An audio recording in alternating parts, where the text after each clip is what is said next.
Damn it. ఏంటిటా కుండబద్దలు కొడతా అత్త. నమస్కారం, కుండబద్దలు ప్రేక్షకులకి స్వాగతం. నేను గౌతమ్ ఖాటా. ఈ వీడియోలో నేను మీతో మాట్లాడాలనుకునే అంశం జగన్కి రివర్స్ షాక్ ఇస్తున్న సిట్టింగ్ ఎమ్మెల్యేలు. సీటు లేదు పో అంటే ఊరకలా పోయేది కాదు, జగన్ తోటే తాడో పేడో తేల్చుకుంటాం, అవసరమైతే జగన్కి ఎదురొడ్డైనా పోరాడతాం అనే ఒక నిర్ణయానికి వచ్చినట్టుగా ఇప్పుడు సమాచారం బయటకు వస్తుంది.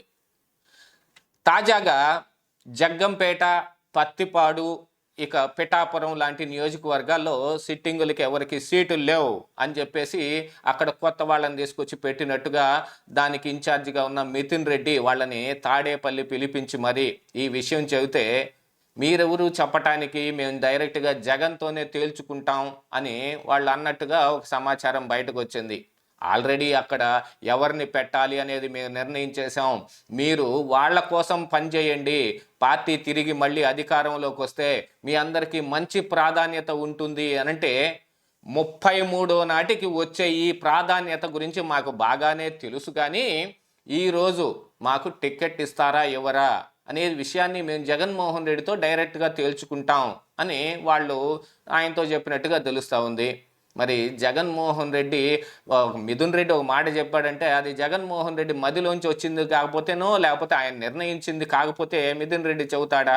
అలా చెప్పే అవకాశం ఏమి ఉండదు కదా. ఇక డైరెక్ట్గా జగన్తోనే తాడో పేడో తేల్చుకుంటామంటే చిట్ట చివరి ఆశ అనమాట, దింపుడు కళ్ళెం ఆశ అంటారు. అక్కడికి వెళ్ళి ఆడనన్నా కనీసం బతుకుతాడేమో అన్నట్టుగా ఒక ఆశను చూపిస్తారు చూడండి, అలాంటిది.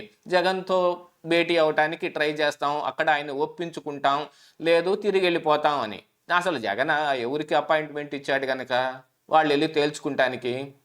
ఇక ఫైనల్గా జరిగేది ఏమిటాయా అంటే అక్కడ వాళ్ళు రెబల్ ఎమ్మెల్యేలుగా నామినేషన్ వేయటం కానీ, లేకపోతే విపక్షాలతోటి చేరిపోయి వాళ్ళకి సహకరించే విధంగా, వాళ్ళకు ఉపకరించే విధంగా పనులు చేయటం కానీ బ్యాలెన్స్ మిగిలింది. అలాంటి దానికి కూడా వెనక ముందు ఆడడం, ఈ విషయాన్ని డైరెక్ట్గా జగన్మోహన్ రెడ్డితో చెప్తాం అనే విషయాన్ని వాళ్ళు కొంచెం బయటకు చెప్తూ ఉన్నారు. కాకపోతే జగన్ అపాయింట్మెంట్ ఎవ్వరికి ఇవ్వలేదు, ఇదైతే కన్ఫామ్గా కనిపిస్తూ ఉంది. దాంతో చేసేది లేక చంటిబాబు వెళ్ళి నియోజకవర్గంలో, ఆయన ఎమ్మెల్యే నియోజకవర్గంలో వాళ్ళ కార్యకర్తలు ఎవరైతే ఉన్నారో, ఆయన ఫాలోవర్స్ ఎవరైతే ఉన్నారో వాళ్ళందరితో మీటింగ్ పెట్టినట్టుగా తెలుస్తూ ఉంది.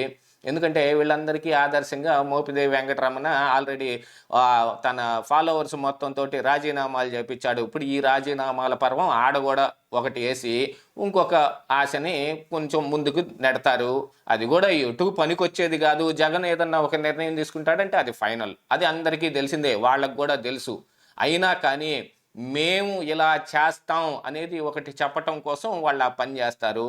దాంతో అక్కడ ఆ నియోజకవర్గానికి ఇన్ఛార్జీలుగా వేయబడిన వాళ్ళు వచ్చి ఆల్రెడీ పనులు చేయటం కూడా మొదలు పెట్టేశారు అనేది కూడా ఒక వార్త బయటకు వస్తూ ఉంది. మరి వాళ్ళ పనులకి అడ్డం తగిలే విధంగా కానీ, వాళ్ళని అడ్డుకునే విధంగా కానీ ఏమన్నా చేస్తారేమో చూడాల్సిన అవసరం ఉంది.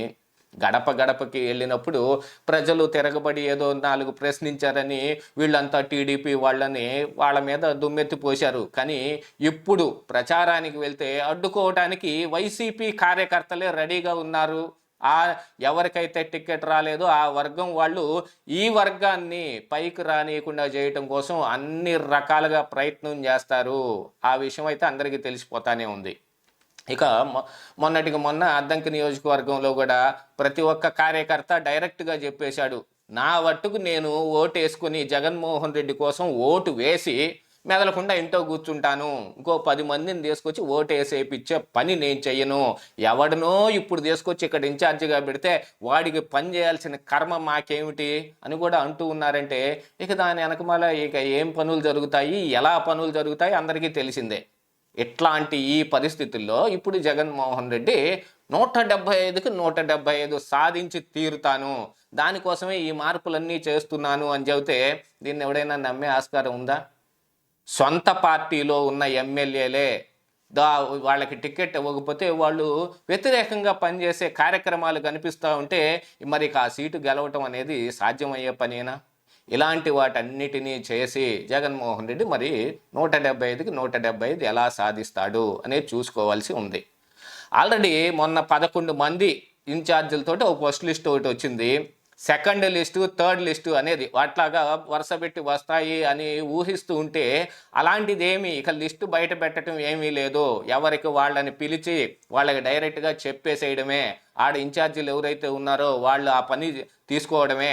ఇంకా జగన్మోహన్ రెడ్డిని కలవటం ఏమీ లేదు అనే విషయం కూడా చెప్పి నిన్ననే జగన్మోహన్ రెడ్డి గారు ఫిబ్రవరి చివరికే ఎన్నికల నోటిఫికేషను వచ్చే విధంగా కనిపిస్తూ ఉంది, మీరందరూ తొందరపడి అన్నీ చేసేయండి అని ఆయన కూడా 3,000 పెన్షన్ చేస్తాననే దాన్ని చిట్ట చివరి 251 పెంచాల్సి ఉంది. ఆ ఈలోపే పెంచేసేస్తే మేము 3,000 ఇచ్చేసాం, 3,000 పెన్షన్ చేస్తా ఉన్నాం, చేసేసాం అని చెప్పడానికి చివరి ఈ 4-5 నెలలకి 3,000 చేసే విధంగా కనిపిస్తూ ఉన్నాడు. ఆల్రెడీ చంద్రబాబు నాయుడు కూడా ఒక విషయం లీక్ చేయటం జరిగింది. ఫిబ్రవరిలో ఎన్నికలు వచ్చే రకంగా ఉన్నాయి, మీరు జాగ్రత్తగా ముందు నుంచే ఇప్పటి నుంచే పని చేయటం మొదలు పెట్టండి, దూరం ఉంది అనుకోకండి. అసలే దూరం టైం ఏం లేదు, ఇంకా 5 నెలల్లోనే ఉంది. దాంతోపాటుగా ఫిబ్రవరిలోనే వస్తే అంటే సమ్మర్ వచ్చేటప్పటికి ఎండ తీవ్రత ఎక్కువగా ఉంటుంది, కరెంటు కోతలు కూడా ఎక్కువగా ఉంటాయి.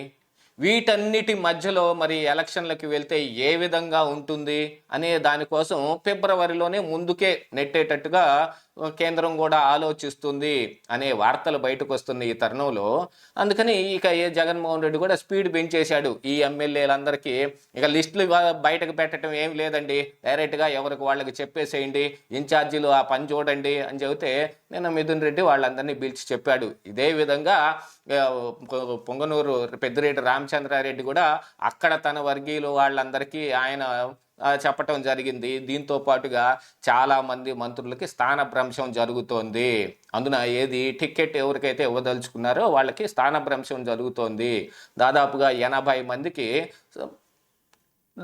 టికెట్లు అనే విషయంలో ఎదురు దెబ్బ తగలబోతుంది. అందులో ఒక 30 మందికి అయితే కన్ఫామ్గా స్థానభ్రంశం జరిగి వేరే చోట టికెట్ వచ్చే విధంగా ఉంటే ఒక 50 మంది కన్ఫామ్గా లేదు. అది ఇప్పుడు ఇవాళ మనకు బయట కనపడిన దాంట్లో 3 కనపడుతూ ఉన్నారు. మొన్న వచ్చిన ఫస్ట్ లిస్టులో ఒక 4 కనిపించారు. ఇక తర్వాత రోజు రోజుకి లిస్టు పెరిగి 50కి చేరే విధంగా కనిపిస్తున్న ఈ తరుణంలో ఈ జగన్మోహన్ రెడ్డి ఫిబ్రవరిలోనే ఎన్నికలు వస్తాయని చెప్పటం ఇంకా ఒకంత విపక్షాల్లో అంటే ప్రతిపక్షంలో ఉన్న వాళ్ళకి ఇంకా ఎక్కువ ఆశలు చిగురించడం మొదలుపెట్టాయి. తొందరగా ఎన్నికలు వచ్చేసి తొందరగా ఇదేదో జరిగిపోతే మన భవితవ్యం ఏంటని తెలుసుకోవాలని వాళ్ళు ఆత్రంగా ఉన్నప్పటికీ జగన్మోహన్ రెడ్డి మాత్రం ఎక్సర్సైజ్ చేయటంలో ఎక్కడి నుంచి ఎక్కడికి ఎవరిని మార్చాలి అనే విషయంలో మళ్ళా గుల్లాలు పడుతున్నట్టుగా తెలుస్తూ ఉంది. ఆయనకి రివర్స్ షాకులు ఇవ్వడానికి ఎమ్మెల్యేలు కూడా ప్రిపేర్ అయిపోతున్నట్టుగా కనిపిస్తూ ఉంది. ఇదే ఈరోజు కుండబద్దలు.